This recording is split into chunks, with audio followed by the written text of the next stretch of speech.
Hello aspirants, welcome to this medieval history series जिसमें हम दिल्ली सल्तनत में स्लेव डायनेसिटी के बारे में डिस्कस कर रहे थे। लास्ट में हमने जो है डिस्कशन किया था, बहराम शाह तक डिस्कस कर लिया था। यहाँ पर आज के लेक्चर में हम बहराम शाह के आगे जो हमारे द रूलर्स आने वाले हैं, हम उन्हें उनके बारे में डिस्कशन करेंगे। जिसमें सबसे पहले बात करने वाले हैं हम अलाउद्दीन मसूद शाह के बारे में। सबसे पहले जो है हम यहाँ पर अलाउद्दीन महसूद शाह के बारे में बात करेंगे। ये बहराम शाह के बाद आए थे। बहराम शाह तक हमने डिस्कशन किया था, रजिया के बारे में डिस्कशन कर लिया था। रजिया के पहले जो थे रुकनुद्दीन फिरोज शाह, उनके बारे में डिस्कशन हो चुका है। Most of the rulers which are very important we have discussed. अभी जो है एक हमारे सबसे इम्पोर्टेंट किंग जो है बलबन, उनके बारे में डिस्कशन पेंडिंग है। वहां पर आज हम उसे कंप्लीट करेंगे। तो चलिए स्टार्ट करते हैं विद अलाउद्दीन मसूद शाह से। अलाउद्दीन मसूद शाह, जिनका टाइम पीरियड अगर हम बात करें तो 1242 से लेकर के 1246 सीई तक का इनका टाइम पीरियड माना जाता है। तो ये इतने इम्पोर्टेंट नहीं है, ऑल दो आपको सिर्फ पता होना चाहिए कि ये भी एक रूलर आए थे। कहीं ना कहीं अगर आपसे नाम पूछ लिया जाए या कुछ भी यहाँ पर आपसे वो प्रीलिम्स में पूछ ले, तो आपको इनके बारे में नॉलेज होना चाहिए। तो ये जो रुकनुद्दीन फिरोज शाह थे, उनके ये बेटे थे, सन ऑफ रुकनुद्दीन फिरोज शाह, और रजिया सुल्ताना के ये भतीजे थे, नेफ्यू ऑफ रजिया सुल्ताना। नेफ्यू मतलब भतीजे थे ये ऑफ रजिया सुल्तान। जो रजिया सुल्तान थी उसके ये भतीजे रहे हैं। जब बहराम शाह जो थे, बहराम शाह को जब उनके आर्मी ने जो है उनकी हत्या कर दी थी, उनका मर्डर कर दिया था, उसके बाद में क्या होता है, उसके बाद में जो चीफ्स होते हैं, जो यहाँ पर जो चीफ्स थे, उन्हें जो है वो अलाउद्दीन को यहाँ पर लेकर के आते हैं कि आप यहाँ पर अब शासन जो है शासन कीजिए, आप यहाँ के शासक जो हैं अब आप होंगे, आप यहाँ पर रूल करेंगे, you will be the ruler here. वो उनको चूज करके लेकर के आते हैं। तो यहाँ पर जब बहराम शाह के मर्डर के बाद, उनके जब मर्डर हो जाता है, उनकी हत्या कर दी जाती है उन्हीं की आर्मी के थ्रू। ये तो हमने कल ही डिस्कस किया था कि बहराम शाह को जो है वो मर्डर कर दिया जाता है, बहराम शाह का, उनकी अपनी ही आर्मी के द्वारा। उनकी अपनी ही आर्मी उनकी जो है वो हत्या कर देती है। उसके बाद क्या होता है, जो चीफ्स होते हैं, वो चीफ्स जो है अलाउद्दीन को यहाँ पर चूज करके लेकर के आते हैं कि आप यहाँ पर शासन करेंगे, आप यहाँ के शासक बनेंगे। तो after Bahram Shah was murdered by his army, जो चीफ्स थे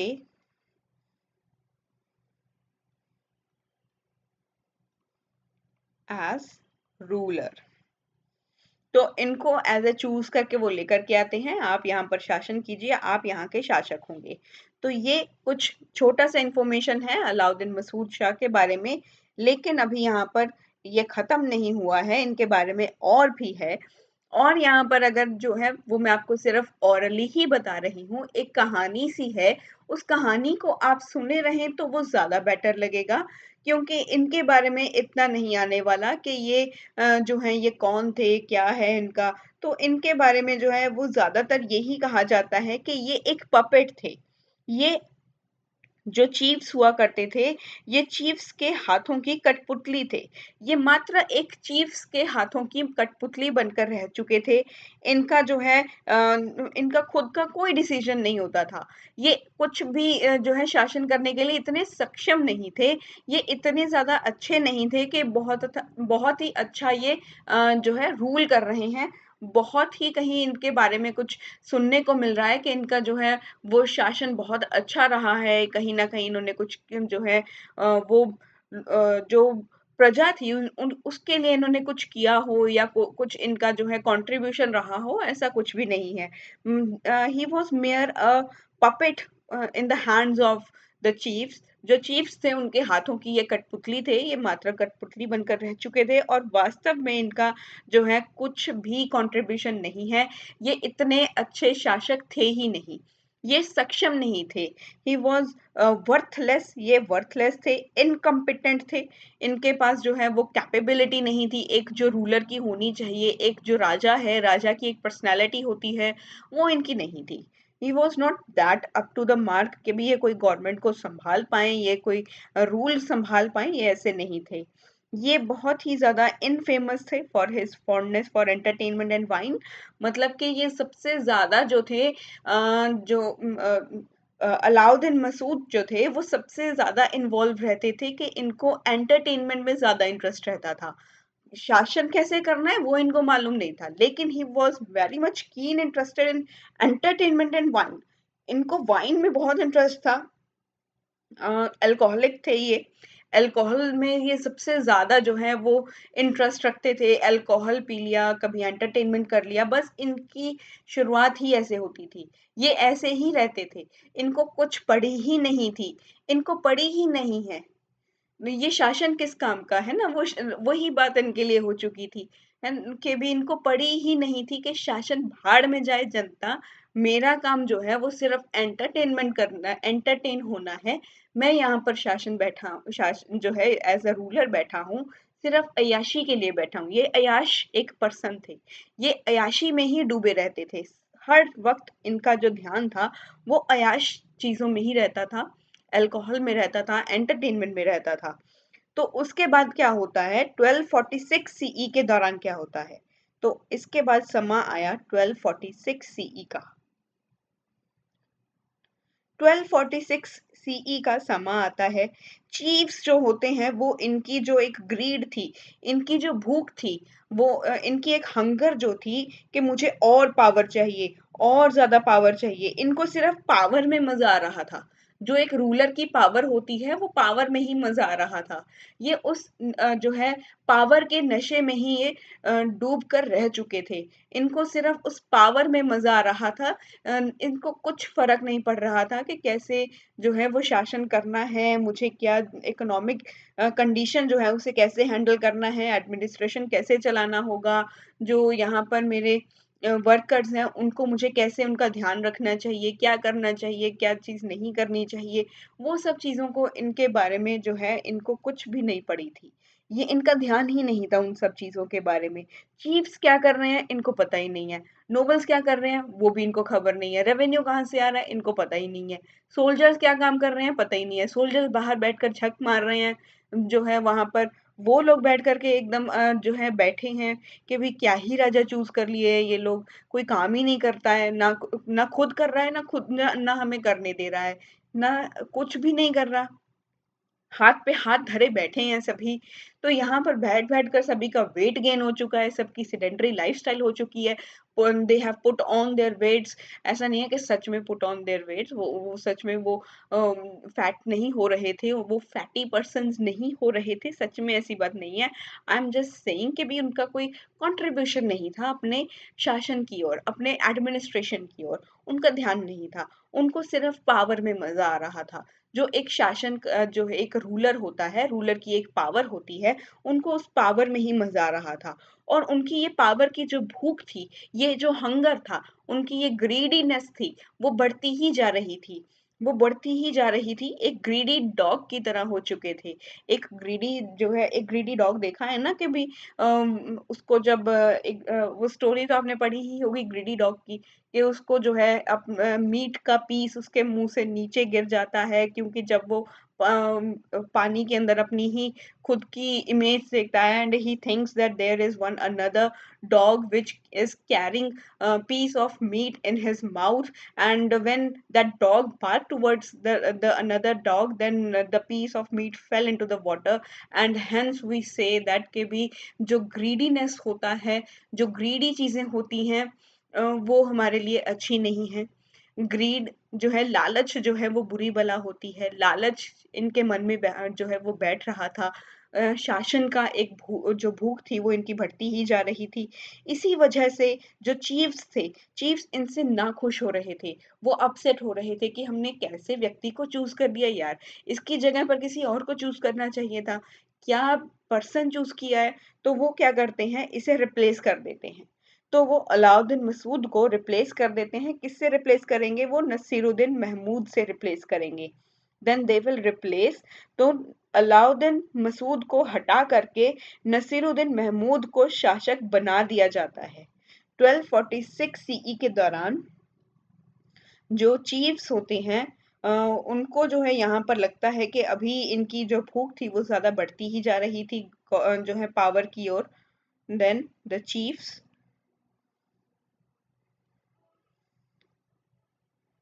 अगर आप जो है किसी के लिए कांटे बिछा रहे हो, तो वो सबसे पहले आप ही के पाँव पर चुभेंगे। ये यहाँ पर एक कहावत सच हो चुकी है, क्योंकि ये चीफ्स जो थे, यही इसे लेकर के आए थे। इसी यही चीफ्स जो थे, इनको जो है यहाँ पर एज अ रूलर की फॉर्म में ये लेकर के आए थे। और इसी चीफ्स के पाँव के अंदर, इन्हीं चीफ्स के पाँव के नीचे जो है वो कांटे चुभ रहे थे। अलाउद्दीन मसूद नाम के जो कांटे इन्होंने खुद बिछाए थे, वो अब इनके पाँव के नीचे खुद ही चुभ रहे थे। इनके गले की अब हड्डी बन चुका था ये अलाउद्दीन मसूद। अब इसको जो है हटाना बहुत जरूरी हो चुका था। ये जो थे, ये they become upset with Alauddin Masud, and hence replace him with Nasiruddin Mahmud. जो नसीरुद्दीन महमूद था, इसके साथ इनको जो है वो चेंज कर देते हैं। इसको चेंज करने का कारण ही यही था, क्योंकि जो मसूद था, मसूद को जो है वो ज्यादा ग्रीड उसके मन में आ चुका था, वो लालच करना उसने स्टार्ट कर दिया था। अभी चलेंगे नेक्स्ट एक रूलर की ओर, जिनका नाम है नसीरुद्दीन महमूद के बारे में अब हम बात करेंगे। ऑल्दो नसीरुद्दीन महमूद भी इतने इंपॉर्टेंट नहीं है जितने अभी बलबन आएंगे। तो बलबन से पहले जो है वो आएंगे हमारे नसीरुद्दीन महमूद। तो एक स्पॉइलर मैंने आपको पहले ही दे दिया, इसके बाद हम नसीरुद्दीन के बाद हम बलबन के बारे में ही डिस्कशन करेंगे। नसीरुद्दीन महमूद जो हैं, ये आएंगे, इनका टाइम पीरियड है 1246 से लेकर के 1265 सीई तक। तो ये इनका टाइम पीरियड भी हमने यहाँ पर नोट डाउन कर लिया। इनका जो है अगर हम देखें तो ये ग्रैंड सन रहे हैं इल्तुतमिश के, ग्रैंड सन ऑफ इल्तुतमिश। ये इतने ज्यादा एक्सपीरियंस नहीं थे, लेकिन जो उलुग खान था, जिसे बलबन कहा जाता है, उसकी हेल्प से ये थ्रोन के ऊपर आकर के बैठते हैं। ये शासक काल कैसे बनते हैं, ये शासक बनते हैं किसकी हेल्प से, ये शासक बनते हैं उलुग खान के हेल्प के थ्रू। उलुग खान जो है वो इनकी हेल्प करता है, and ascended throne with help of Ulugh Khan. तो ये उल्लुक खान का नाम याद रखिएगा, उल्लुक खान या बलबन भी इसे कहा जाता है। उल्लुक खान या बलबन ये जो था उलुग खान या बलबन जो था, ये कौन था? ये और कोई नहीं, ये चहलगानी सिस्टम जो था, हमने पढ़ा था कि इल्तुतमिश क्या लेकर के आए थे, वो चहलगानी सिस्टम लेकर के आया था। तो चहलगानी सिस्टम जो है इल्तुतमिश के समय से चलता ही आ रहा है, अभी भी चल रहा था। तो ये चहलगानी सिस्टम का ही एक मेंबर था, मेंबर ऑफ चहलगानी। जो चहलगानी थे उनका ये मेंबर था, और इसने अपने आप को एक पोजीशन दी थी। उलुग खान जो था उसको उसने अपने आप को एक पोजीशन दी थी, वो भी नायब की पोजीशन। मतलब कि ये डेप्यूटी या रेजेंट था। ये रेजेंट रहा है या इसे डेप्यूटी भी कहते हैं, लेकिन अगर इसे उस टाइम के अगर हम पोजीशन की बात करें तो ये नायब की पोजीशन के ऊपर बैठा था। तो उलुग खान जो था,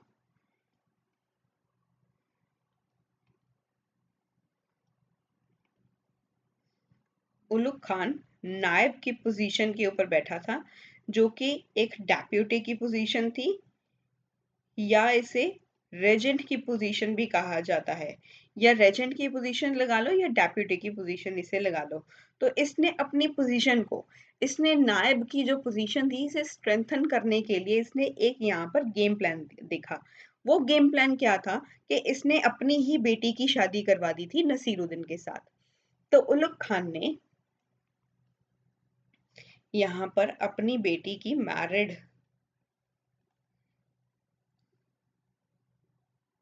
अपनी बेटी की इसने शादी करवाई नसीरुद्दीन के साथ। अपनी पोजीशन को, अपने दबदबे को कायम करने के लिए इसने क्या किया, इसने एक गेम खेला कि इसने अपनी बेटी की जो है वो शादी किससे करवा दी, नसीरुद्दीन के साथ। नसीरुद्दीन अब इनके दामाद बन चुके हैं। अब महमूद जो राइन था, महमूद के राइन की जो रियल पावर हुआ करती थी, वो बलबन के हाथों आ गई। मतलब कि उलुग खान के हाथ में रियल पावर आ चुकी थी, क्योंकि जो नसीरुद्दीन था वो इसका दामाद बन चुका था। और इसके राइन की, इसके शासन काल की जो एक बागडोर थी, वो अभी जो मोस्टली जो पावर थी, मोस्ट ऑफ द पावर जो रियल पावर थी, वो उलुग खान के पास आ चुकी थी। इसके पास अब मोस्ट ऑफ द पावर आ चुकी थी ऑफ महमूद राइन। महमूद राइन की जो सबसे ज्यादा जो पावर थी, वो उलुग खान के हाथ में, मतलब के बलबन के हाथ में आ चुकी थी। तो इतना समझ में आया एक स्टोरी। इससे आगे चलेंगे, इसमें भी हम नसीरुद्दीन महमूद की ही बात करने वाले हैं। तो यहाँ पर ये थोड़ा सा लंबा चलेगा, ये वाला जो नसीरुद्दीन है, इसमें जो है थोड़ा सा यहाँ पर हमें पता चलेगा कि बलबन कैसे आया था। बलबन का जो है यहाँ पर हम एक भूमिका बांध रहे हैं कि बलबन को कैसे शासन काल मिला, बलबन कैसे यहाँ पर थ्रोन के ऊपर बैठा, बलबन कैसे आया, ये उसी की ही एक छोटी सी भूमिका लगा लीजिए। तब जो रियल पावर थी वो महमूद के शासनकाल की बलबन के हाथों आ जाती है। उसके बाद क्या होता है, the growing authorities of Balban alienated many of the Turkish chiefs and with the conspiracy in 1250 CE। तो यहाँ पर क्या होता है कि 1250 CE के दौरान एक जो टर्किश चीफ्स थे, उससे ये अलग कर दिया गया था बलबन को।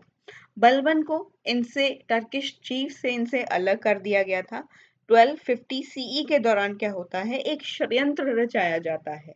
एक षड्यंत्र यहाँ पर रचाया जाता है, जिसमें जो बलबन है, जिसमें जो बलबन है, ये बलबन के खिलाफ एक षड्यंत्र रचाया जाता है 1250 सीई के दौरान। इस षड्यंत्र में बलबन को जो है उसके पद से हटा दिया जाता है, उसके पद से, उसकी पोजीशन से उसको हटा दिया जाता है, और उसकी जगह पर एक जो भारतीय, एक इंडियन मुस्लिम जो है उसे यहाँ पर ला करके बिठा दिया जाता है। उस इंडियन मुस्लिम का नाम है इमाउद्दीन रायहान। जो रायहान है वो उसकी जगह पर आकर बैठ जाता है। तो यहाँ पर क्या होगा, 1250 सीई के दौरान, 1250 सीई का समय आ चुका है। अब यहाँ पर क्या हो रहा है, इस समय के दौरान जो बलबन है, बलबन के खिलाफ एक षड्यंत्र रचाया जाता है, एक कॉन्स्पिरेसी यहाँ पर की जाती है। बलबन को जो है इसकी पोजीशन से हटा दिया जाता है, ousted फ्रॉम हिज पोजीशन। तो इसकी पोजीशन से इसे हटा दिया जाता है और बलबन की जगह पर इसे जो है इसकी जगह के ऊपर किसे लाकर बिठा दिया जाता है, रिप्लेस्ड विद इंडियन मुस्लिम। एक जो इंडियन मुस्लिम है जिसका नाम है इमाउद्दीन रायहन। इमाउद्दीन रायहन के जो है वो इसकी जगह पर आकर बैठ जाता है। ये एक इंडियन मुस्लिम है, as I have told you.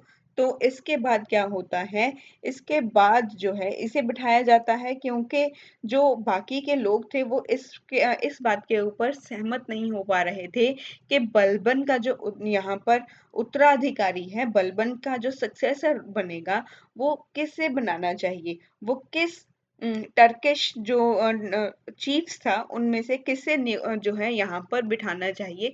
इसी वजह से उसे यहाँ पर इंडियन मुस्लिम को बिठाना पड़ा था।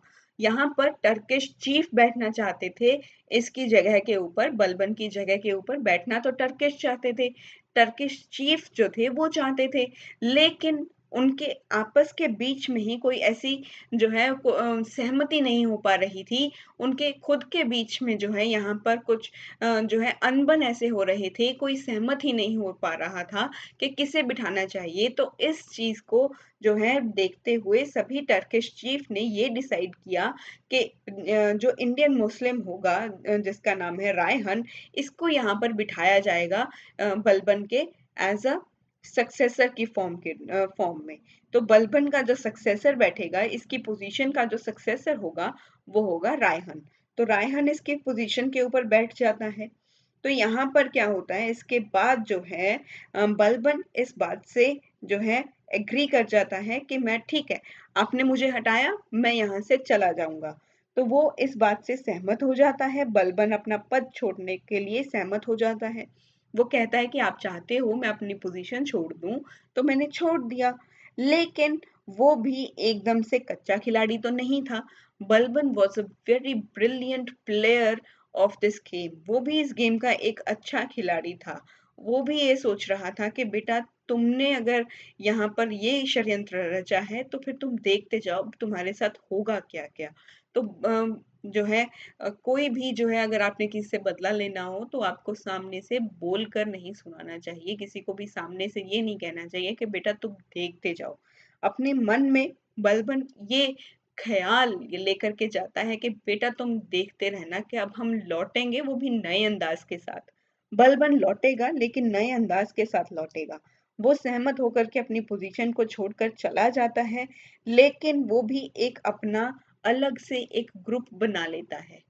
छोड़कर तो वो चला गया, लेकिन वो भी अपना एक ग्रुप बना लेगा। अब अपना ग्रुप बनाएगा और 1.5 years के बाद, with span short span of 1.5 year, ये बाकी के जो भी लोग थे जो इसके खिलाफ थे, जो भी जो कोर्ट के अंदर, जो दरबार के अंदर जो लोग, जो चीफ्स थे, जो बलबन के खिलाफ थे, ये धीरे धीरे उनको भी अपनी टीम के अंदर शामिल करना स्टार्ट कर देगा। उनको भी जो है उनके जो है वो लोग भी ये कहना स्टार्ट कर देंगे कि जो बलबन है, बलबन बहुत अच्छा है, बलबन के साथ जो है हमें हाथ मिला लेना चाहिए। हो सकता है कल को ये अगर जो है अगर ये पावर में आता है तो हमें भी कोई ना कोई पोजीशन मिल जाए, ये हो जाए वो हो जाए। सभी को जो है अब पॉलिटिक्स के अंदर अपनी अपनी कुर्सी प्यारी होती है। इन द सिमिलर सेंस यहाँ पर भी यही हो रहा था। वो ग्रुप बना लेता है और विद इन 1.5 year, 1.5 साल के अंदर अंदर ही वो बाकी के जो लोग थे, जो उसके ओपोनेंट थे, जो उसके विरोधी थे, उनको अपनी टीम के अंदर शामिल कर लेता है। उसका ब्रिलियंट ब्रेन वर्क कर रहा है बलबन का। बलबन वेरी ब्रिलियंट पर्सनालिटी है, उसने अपने ओपोनेंट को भी अपना फ्रेंड बना लिया, अपने ओपोनेंट को भी, अपने विरोधी को भी उसने अपने साथ जो है यहाँ पर वो इसे इंक्लूड कर लेता है।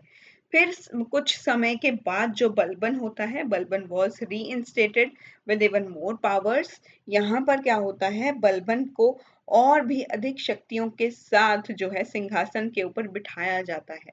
तो अभी बलबन को जो है यहाँ पर सिंहासन मिल जाता है, जो बलबन जो है वो थ्रोन के ऊपर आकर बैठ जाता है। और साथ के साथ वो एक रॉयल इंसिंजिया भी एज्यूम करता है, जो कि एक छत्र का यहाँ पर जो है एक छत्र भी वो धारण करता है। ये एक रॉयल इंसिंजिया है जिसे शाही प्रतीक चिन्ह कहा जाता है, वो भी ये यहाँ पर एज्यूम करता है। तो यहाँ पर बलबन क्या जो है एज अ वो थ्रोन के ऊपर बैठ चुका है। बलबन अभी थ्रोन के ऊपर बैठा तो है, लेकिन लेकिन कैसे, इतने शॉर्ट पीरियड ऑफ टाइम में वो कैसे बैठा?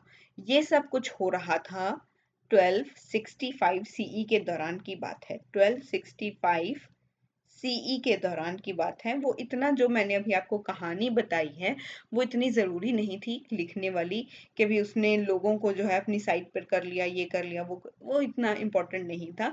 The most important things I have written in this slide, and this is the thing which you have to write in your notes. यही चीज़ें आपको अपने नोट्स में जो है लिखनी होती हैं, क्योंकि यहीं से यूपीएससी अपने फैक्चुअल क्वेश्चंस को जो है कंसीडर करके अपने प्रीलिम्स में पूछता है।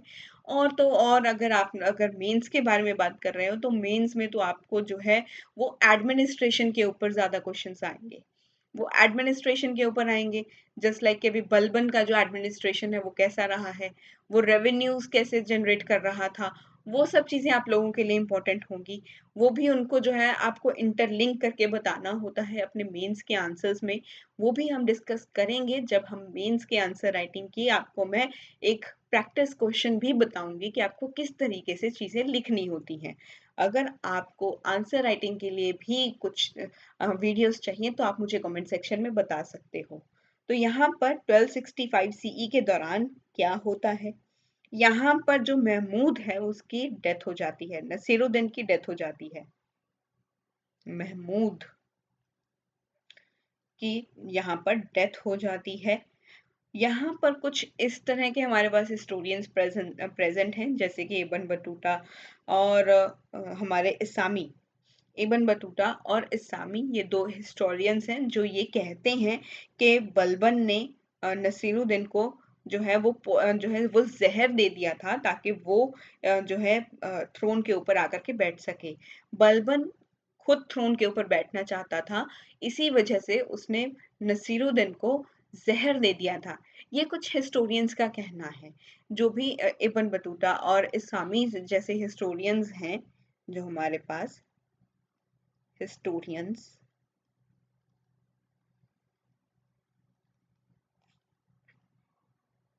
like Ibn Battuta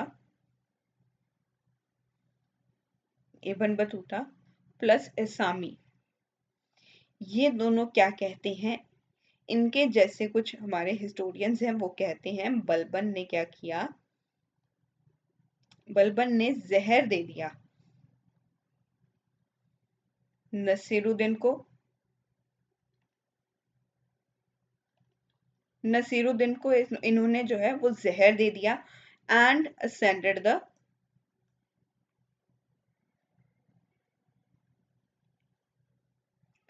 the throne, और ये खुद यहाँ पर थ्रोन के ऊपर बैठ जाते हैं। तो ये था हमारे नसीरुद्दीन के बारे में जो हमने अभी डिस्कस किया। इसके बाद आएंगे हमारे पास बलबन। बलबन का जो टाइम पीरियड है वो ज़्यादा जो है यहाँ पर इम्पोर्टेंट है हमारे लिए, और ये कुछ ज़्यादा लंबे समय के लिए भी इन्होंने जो है यहाँ पर रूल किया था। And we came to now Balban, we will discuss about Balban 1266 से लेकर के 1286 सीई तक के बारे में अब हम बात करने वाले हैं। 1286 सीई तक का इनका टाइम पीरियड रहा है। बलबन जो थे ये अनडाउटेडली अगर हम देखें तो ये एक मेन आर्किटेक्ट रहे हैं दिल्ली सल्तनत के। लेकिन इनके बारे में यहाँ से जो है एक इम्पॉर्टेंट चीज़ें जो हैं वही हम डिस्कस करेंगे। बलबन के बारे में जो इम्पोर्टेंट चीज़ें होंगी वही हम डिस्कस करेंगे। तो बलबन जो थे ये सुल्तान बन चुके थे। The sultan was God's shadow on earth. ये कहते थे, बलबन कहते थे कि जो सुल्तान होता है वो भगवान के जो है शैडो की तरह होता है जो धरती पर आता है। गॉड्स शैडो ऑन अर्थ मतलब कि ये खुद को जिले इलाही कहते थे।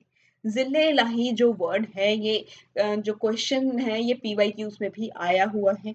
आप जाकर के चेक कर सकते हो कि यूपीएससी ने इसके ऊपर भी क्वेश्चन पूछा था कि जिले इलाही जो है वो कौन से रूलर ने जो है दिल्ली सल्तनत में से जो रूलर कुछ रूलर्स के नाम दिए थे उसमें से आपको करेक्ट चूज करना था कि किसने ये वर्ड को जो है वो यूज किया था। तो ये वर्ड बलबन ने यूज किया था फ्रॉम स्लेव डायनेसिटी से। स्लेव डायनेसिटी में से बलबन ने यूज किया था। बलबन ही कहते थे कि जो सुल्तान होता है गॉड्स शैडो होता है ऑन अर्थ। मतलब कि सुल्तान को इन्होंने कहा है जिले इलाही। जिले इलाही जिले इलाही कहा है and the recipient of divine grace. और साथ के साथ सुल्तान जो होता है ये एक रेसिपिएंट होता है डिवाइन ग्रेस का।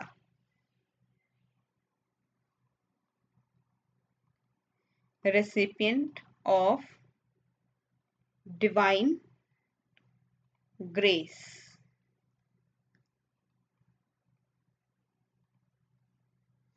निभ्या बात कहा जाता है इसे। निभ्या बात ए खुदा। निभ्या बात ए खुदा इसे कहा जाता है।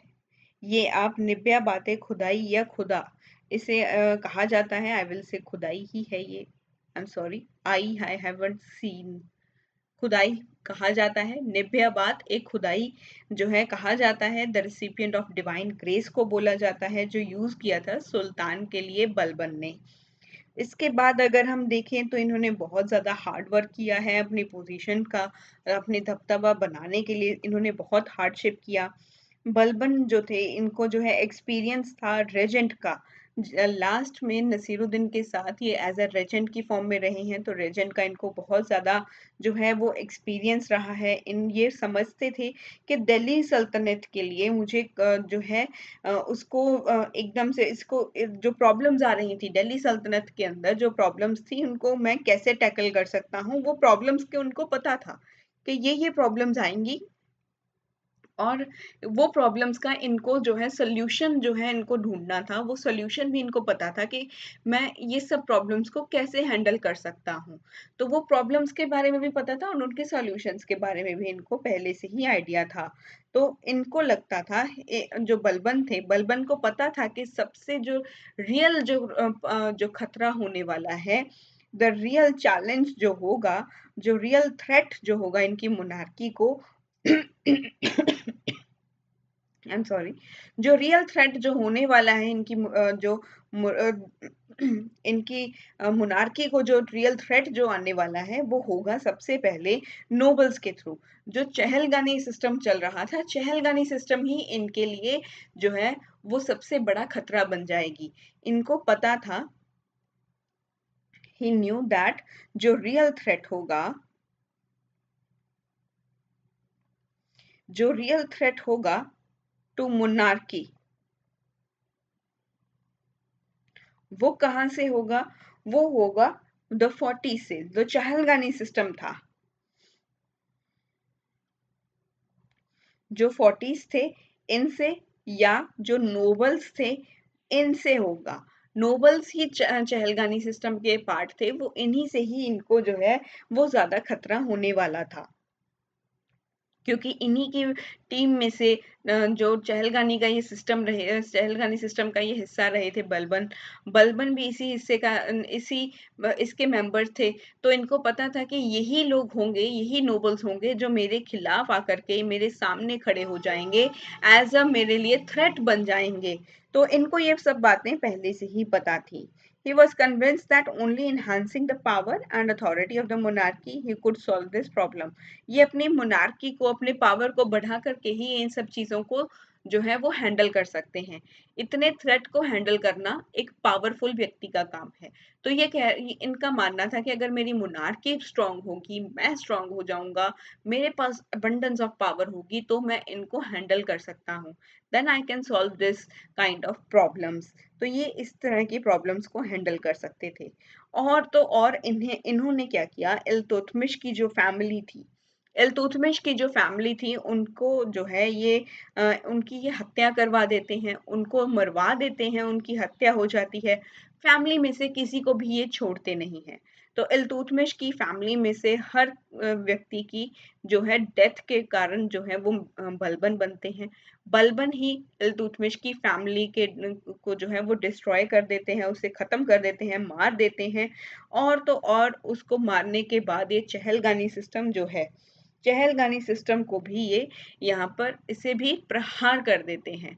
चहलगानी सिस्टम को भी ये यहाँ पर खत्म कर देते हैं। Deadly blow to Chahalgani. तो ये यहाँ पर इन दोनों चीजों को जो है वो खत्म करने की कोशिश करते हैं। तो इसके बाद हम बाद डिस्कस करेंगे which we have to write here. कहानी जो है आप सुने नहीं, जो इम्पोर्टेंट चीजें हैं वो मैं यहाँ पर आपको नोट करवाती जा रही हूँ, उन्हें आप जो है अपने नोट्स में ऐड करते जाएं, और जो कहानी है वो सुनते जाइए। कहानी याद होगी तो आपको चीजें अच्छे से समझ में आएंगी, अच्छे से कॉन्सेप्ट्स आपको समझ में आ जाएंगे। कॉन्सेप्ट क्लियर होना सबसे ज्यादा जरूरी होता है, तो वो कहानी सुनने से ही आता है। कहानी बहुत इंपॉर्टेंट है यहाँ पर हमारे लिए।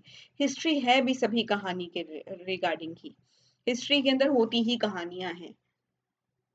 बलबन यहाँ पर इंट्रोड्यूस करते हैं एक राइगरस court discipline and a new custom. तो कोर्ट सिस्टम जो है, बलबन अपने कोर्ट के अंदर, अपने दरबार में ये एक कठोर डिसिप्लिन, अनुशासन और एक सिस्टम ये लेकर के आते हैं जिसे कहा जाता है सिजदा। सिजदा जिसे कहा जाता है प्रोस्टेक्शन। एंड ही इंट्रोड्यूस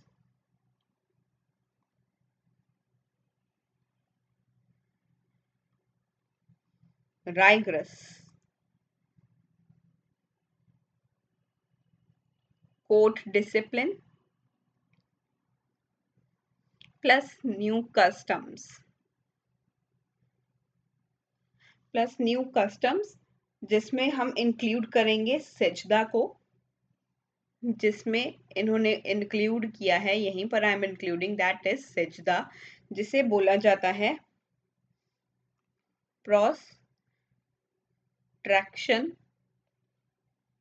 दूसरा सिस्टम इन्होंने इंट्रोड्यूस किया पाइबोस। सिजदा एंड पाइबोस जो है ये दोनों ही इंपॉर्टेंट है। कई बार जो है वो क्वेश्चन पूछ लेता है कि सिजदा या पाइबोस। I think I am not getting, शायद मैं कंफ्यूज हो रही थी कि कौन सा क्वेश्चन पूछा गया था। सिजदा एंड पाइबोस भी I have seen somewhere in the PYQs.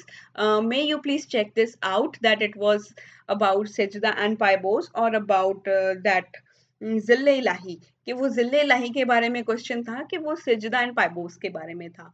I am having somewhat confusion about that, so please you may check this out, ताकि आपको कोई इस तरह से कंफ्यूजन ना हो। कई बार जो है मेरे पास इस टाइम के ऊपर PYQs प्रेजेंट नहीं है, अदरवाइज मैं ही आपको चेक करके बता देती कि कौन सा क्वेश्चन आया था। अगर आप जो है PYQs आपके पास जो है आप लेकर के बैठे हो, तो आपको पता होगा कि पाइबोस, सिजदा पाइबोस के बारे में क्वेश्चन था कि ज़िल्ले लाही के बारे में क्वेश्चन था। एक बार देखिएगा ज़रूर कि भी वो किसके बारे में क्वेश्चन था, and let me know about that. मुझे भी आप बताइए कि वो किसके बारे में क्वेश्चन था। वो एक बार जो है आपको पता हो जाएगा, आपको भी पता लग जाएगा कि भी जो है क्वेश्चन किस फॉर्मेट में पूछ रहा था मिडाइवल हिस्ट्री में से भी। ऑल दो मेडिवल हिस्ट्री में से उसने बहुत सारे लास्ट पीवाईक्यूज में आप देखिए तो लास्ट ईयर में बहुत सारे क्वेश्चंस पूछे हैं। अभी थोड़े टाइम से ही कम क्वेश्चंस आते हैं, लेकिन ऐसा नहीं है कि वो कभी भी पूछेगा ही नहीं, वो पूछेगा ज़रूर। ऐसा नहीं है कि भी इस साल नहीं पूछे, 2025 में कम पूछे हैं तो 2026 में भी कम पूछेगा, हो सकता है 2026 में ज़्यादा पूछ ले। अभी तक तो क्वेश्चन हमें पता ही नहीं है भी क्वेश्चन पेपर कैसा सेट हुआ है। We are unaware about the things. I can only wish you very luck if you are prepared, if you are going to give this 2026 attempt. And जो भी अगर इस टाइम दे रहा है तो उसके लिए मेरे मैं उसे बेस्ट ऑफ लक विश ही करना चाहूंगी।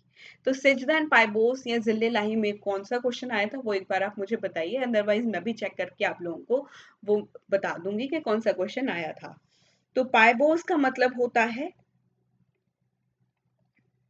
किसिंग सुल्तान्स फीट, कि सुल्तान के फीट को किस करना, किसिंग सुल्तान्स फीट। उसके जो है पाइबोस का मतलब अभी आपको मैंने बता दिया है। एंड टू, ताकि वो प्रूव कर पाए उसकी सुपीरियरिटी है, नोबल्स के ऊपर है सुल्तान, सुल्तान की अब पावर जो है वो नोबल्स से ऊपर जा चुकी है। To prove, to prove his superiority over nobles, nobles के ऊपर जो है वो इनकी सुपीरियरिटी है, इसकी ये सुपीरियर है। और लोगों को, अपनी प्रजा को इम्प्रेस करने के लिए इसने अपनी पावर को स्ट्रेंथ किया, अपने जो है अपने पावर को इसने बढ़ा दिया था। और यहाँ पर अगर हम देखें तो बलबन ने यहाँ पर एक मैग्निफिशेंट कोर्ट यहाँ पर मेंटेन किया हुआ था, मैग्निफिशेंट कोर्ट मेंटेन किया हुआ था। और इसने इंट्रोड्यूस किया था पर्शियन फेस्टिवल ऑफ नवरोज। आपने पारसीज के फेस्टिवल नवरोज के बारे में सुना होगा, उसे इंट्रोड्यूस करने वाला बलबन ही था। Balban introduced Persian festival of Navroz, festival of Navroz इसने यहाँ पर जो है वो इंट्रोड्यूस किया। और साथ में यहाँ पर इसने किया कि भी कोई भी मेरे दरबार के अंदर when you are present in the court always be serious, no laughing at all, there will be no laughing and no jokes to be cracked in the court. आप मेरे कोर्ट के अंदर कोई भी जोक क्रैक नहीं कर सकते और हंस नहीं सकते। आप यहाँ पर जो है ड्रिंकिंग नहीं कर सकते, अल्कोहल का ड्रिंकिंग जो था, अल्कोहल का यूज करना यहाँ पर बैन हो चुका था, हंसना मना था, जोक सुनाना मना था, आप जो है अल्कोहल का यूज करना मना था। ये बलबन खुद भी नहीं कर रहा था, बलबन खुद भी सीरियस होकर के जो है कोर्ट के अंदर रहता था कि अगर मैं सीरियस रहूंगा, I will quit drinking alcohol, using alcohol, cracking the jokes and stop laughing in the court unwantedly। तो लोग भी मुझे देख करके जो है यही सीखेंगे, जो बाकी के जो नोबल्स होंगे वो भी सीरियस ही रहेंगे। ये खुद भी नहीं करता था और करने भी नहीं देता था किसी को भी, ना कोई हंस सकता था ना कोई जोक कर सकता था। जोक मतलब कि कोई कॉमेडी नहीं करेगा मेरे दरबार के अंदर, ना ही कोई अल्कोहल का यूज होगा। और साथ के साथ ये खुद भी नहीं कर रहा था, और नॉन सीरियस मूड में तो कोई भी नहीं रहेगा, एवरीबडी शुड बी सीरियस। अपने काम की ओर आपको जो है वो सीरियस रहना है, कोई भी नॉन सीरियस मूड में नहीं रहेगा, नॉन सीरियस या नॉन सीरियस कोई भी टॉकिंग, जोकिंग या लाफिंग ऐसी चीजें कुछ भी नहीं करेगा, और ये खुद भी नहीं करते थे। तो बलबन को जो है अभी के लिए मैं यहीं पर ही आपको कंपाइल अप करती हूँ, इसे यहीं पर वाइंड अप करेंगे। बलबन इज स्टिल कंटिन्यूड, ये आगे भी कंटिन्यू है, इसे नेक्स्ट लेक्चर में मैं आपको कंटिन्यू करूंगी, क्योंकि अभी my laptop is not that much charged, मेरा लैपटॉप चार्ज नहीं है, दैट्स वाई मुझे ये यहीं पर जो है स्टॉप करनी पड़ रही है। मेरा क्लास यहीं पर आपको जो है वो वाइंड अप करना पड़ रहा है। तो बाकी का लेक्चर जो होगा वो आपको नेक्स्ट जो क्लास होगी उसमें आपको मिल जाएगा अबाउट बलबन। बलबन के बारे में नेक्स्ट क्लास में ही हम डिस्कस करेंगे। उसमें हम हमारे स्लेव डायनेसिटी को कवर अप कर लेंगे। Slave dynasty will be completed and we will start with the next dynasty, that is the Khalji dynasty के साथ। तब तक के लिए आप बने रहिए मेरे साथ मिडाइवल हिस्ट्री की सीरीज में। अगर आज की ये वीडियो आपको अच्छी लगी हो तो इसे शेयर ज़रूर करना। Do subscribe the channel. Thank you so much for the love and support which you show towards my channel. और अगर आपको कोई भी प्रॉब्लम आ रही है आपके प्रेपरेशन के रिगार्डिंग, या आपको प्रीलिम्स के रिगार्डिंग भी कोई प्रॉब्लम है, या आपको लास्ट के लेक्चर्स में कोई प्रॉब्लम है, तब भी आप मुझसे जो है कनेक्ट कर सकते हो। I will try to solve each and every of your problem, ताकि आपकी प्रेपरेशन की जर्नी अच्छे से चले और आप अपने टारगेट को अचीव करें of becoming an IS officer. Thank you so much once again. Keep learning and keep motivated.